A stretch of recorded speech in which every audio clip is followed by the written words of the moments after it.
हज़रत अल्लामा मौलाना ग़ुलाम रसूल बलियाबी साहब क़िबला हुज़ूर ख्वाजा गरीब नवाज़ रहमतुल्लाह अलैह के बारे में क्या फरमा रहे हैं, सुनिए इस वीडियो में। और अगर हमारा ये वीडियो आपको अच्छा लगता है तो इसे लाइक, शेयर और सब्सक्राइब ज़रूर कीजिएगा। देखिए इस वीडियो में। इस वक्त बड़ी खुशी मना रहे हैं कि सत्ता का बुलडोजर अजमेर तक जाएगा। बलियाबी कह रहा है उस गलतफहमी में मत रहो, अब तो सही जगह हाथ डाल दिए हो। अब तक दीवारों से टकरा रहे थे, अब मौला अली के बेटे से पंगा पड़ गया।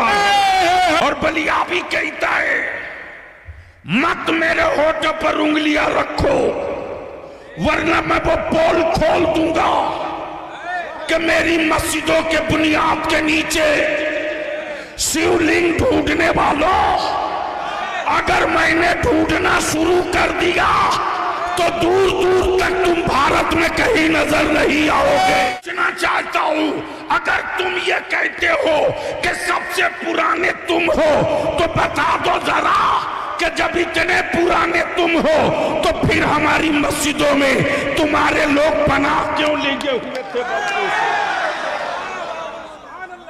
पनाह क्यों लिए हुए थे? इसलिए एक मस्जिद तो चली गई, बाबरी मस्जिद।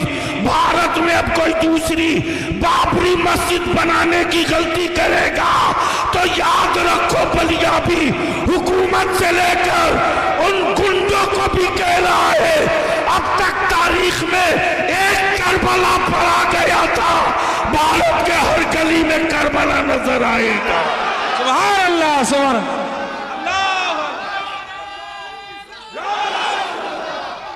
जिंदाबाद, लब्बाइक या रसूल अल्लाह, नारे तकबीर, नारे रिसालत। अरे मेरे ख्वाजा का हिंदुस्तान, मेरे ख्वाजा का हिंदुस्तान, अरे हिंदुस्तान का सुन्नी मुसलमान, अरे हिंदुस्तान का सुन्नी मुसलमान, हुजूर गाज़ी मिल्लत, हुजूर गाज़ी मिल्लत बलियाबी साहब, नारे तकबीर, नारे रिसालत। बरसों बाद आज तेरी औलादों की औकात हुई जब तेरे बाप न ख्वाजा से हाथ मिला सके।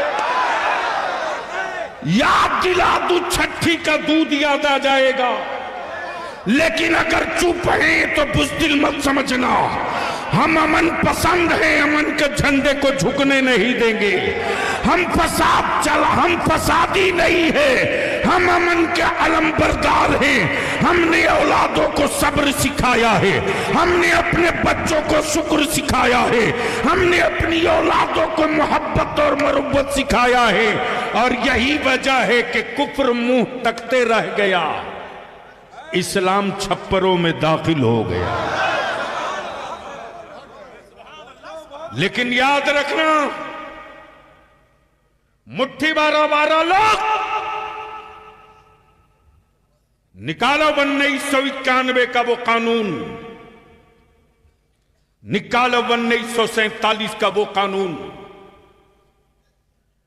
जिसमें डिक्लेयर है कि 1947 में जो मस्जिद, जो मंदिर, जो गिरजा, जो गुरुद्वारा जिस पोजीशन में है उसी पोजीशन में रहेगा, उसको कोई चेंज नहीं कर सकता।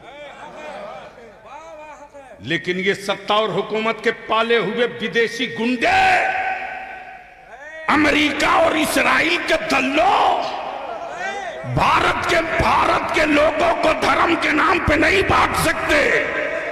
800 साल हुकूमत किया, कहां थे उस वक्त? कहां थे? अब निकल के आए हो। 800 साल माने रखता है, अभी तो 100 साल भी नहीं पूरा हुआ। अभी तो 100 साल भी पूरा नहीं हुआ, कितने टुकड़े कर दिए। 800 साल जब हमारे बाप दादा ने हुकूमत की तो पाकिस्तान को वजूद में नहीं आने दिया,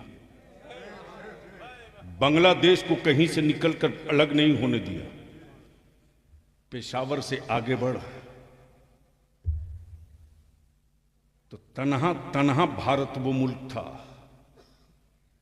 अगर चाहता तो आलमगीर औरंगजेब नाम बदल सकता था, नाम बदल सकता था, लेकिन यार इस्लाम वाला नाम नहीं बदलता है, नेचर बदल देता है। इस्लाम वाला नाम नहीं बदलता है, नेचर बदल देता। जो खुद ही नंगा हो वो दूसरे को कपड़ा पहनाने की क्या बात करेगा। लेकिन अफसोस उन पर नहीं मुसलमान, अफसोस तुझ पर है। करोड़ों रुपया तुम खर्च करते हो, हमें इससे मतलब नहीं कि तुम वोट किसको देते हो किसको दोगे, लेकिन इतनी बात बलियाबी जरूर कहेगा, आखिरी सांस तक कहेगा। सबके लिए तुम सोचते हो, अपनी औलादों के लिए, तेरी औलादों के लिए कभी किसी ने सोचा? कोई सोचा हो तो बताओ। सबसे ज्यादा अगर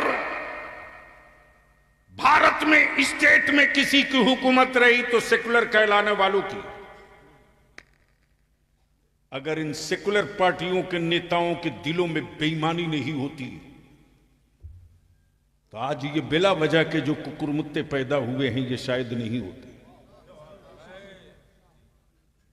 लेकिन इनको इत्मीनान से पाला गया ताकि मुसलमानों को डरा के रखा जाए। और बलिया भी कहता है, किस झाड़ी में पड़े हो, एक अल्लाह से डरने वाली कौम दुनिया में किसी और से नहीं डरती है।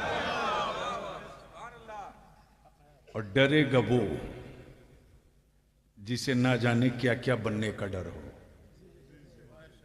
हमें कोई डर नहीं, इसलिए कि हम अब्दुल्ला हैं, अब्दुल्ला ही रहेंगे।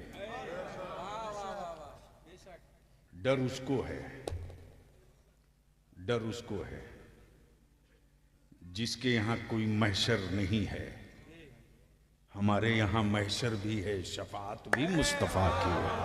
हाय हाय हाय, वारे मेरे आला हजरत, वारे मेरे आला हजरत। और याद रखना मुसलमानों, हजरत तो रोज पैदा होते हैं, आला हजरत कभी कभी पैदा होता है। वाह वाह वाह, सुभान। तवज्जो चाहूं, आला हजरत। अब यहां रुक कर एक बात अर्ज कर दूं, इजाजत हो तो सुनेंगे? तो धीरे से बोल दो सुभान अल्लाह। तवज्जो चाहूं, हजरत अजहरी साहब तकरीर कर रहे थे, इसी बीच में एक साहब खड़े हो गए। खड़े हुए तो बीच में खड़े थे, मैं समझ नहीं पा रहा था कि ये किधर वाले हैं। मुसलमानों में भी कई तरह के लोग हैं, नाम मुसलमान है, रियल ये है कि वह है नहीं।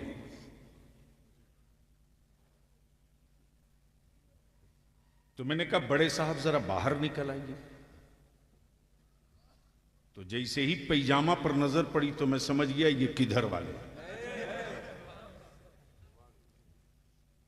अब जैसे ही दिखे तो मैंने कहा फरमाइए क्या कहना चाहते हैं। बोले आप लोग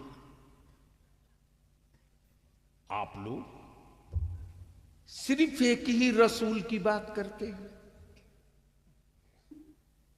नबी तो बहुत थे, रसूल बहुत थे, किताबी बहुत थे, सहीफे बहुत थे, लेकिन महफिल कोई भी हो, बात एक ही नबी की। मैंने कहा बात तो बिल्कुल पते की है। मैंने कहा आप उम्मत किसकी है?